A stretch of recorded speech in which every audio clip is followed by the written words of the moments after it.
Festivals గురించి తెలుసుకుందాం. రేపు రంజాన్ పండుగ, రంజాన్ గురించి తెలుసుకుందాం. చూడండి ఇట్లా ఉంటది. మీరు అందరూ స్లేట్ల మీద వేస్తున్నారు. చూడండి, చూపించండి అమ్మా. చూడిద్దిగో పెన్ను తోటి ఇట్లాగా. ఇది రంజాన్ పండుగ. వీళ్ళు ముస్లిమ్స్ వాళ్ళు ఎక్కువ జరుపుకుంటారు పండుగ, చాలా బాగా జరుపుకుంటారు. రంజాన్ పండుగ విశిష్టత గురించి మనం ఈరోజు తెలుసుకున్నాం. సరేనా? కేవలం మన పండుగలే కాదు, అందరి పండుగల గురించి తెలుసుకోవాలి. సరేనా?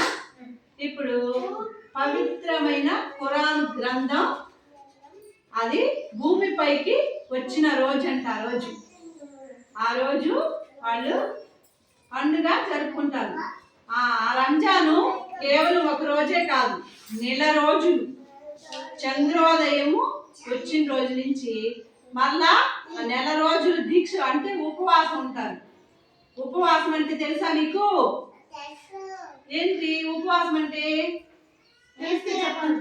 ఏం తినకూడదు, నిష్టగా ఉంటారు. సూర్యోదయం నుంచి మళ్ళా సూర్యాస్తం వరకు ఏమి కేవలం మంచినీళ్ళు బొట్టు కూడా చుక్క కూడా తాగరనమాట. అంత నిష్టగా ఉంటారు. ఎందుకంటారు?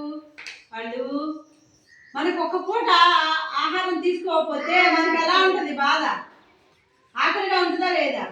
అలా పేదవారు ఎంతో మంది, చాలా మంది ఆకలితో రోజు అలా అలమటించే వాళ్ళు ఉంటారు.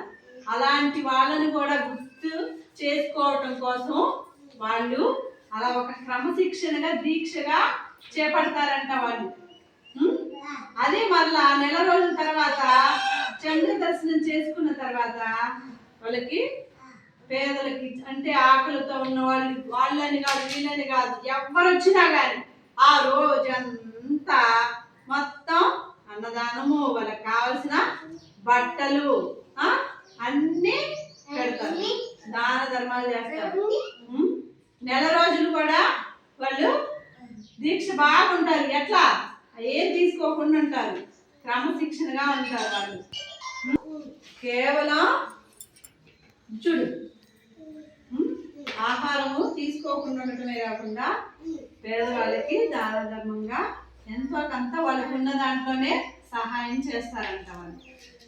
తర్వాత వాళ్ళు ప్రేమగా ఇక్కడ చూడండి ఆలింగనం చేసుకుంటారు. చూడండి అట్లాగా ఆలింగనం చేసుకొని అందరూ ఆ రోజు పండుగ బాగా జరుపుకుంటారు. ఎందుకు ఇట్లాగా?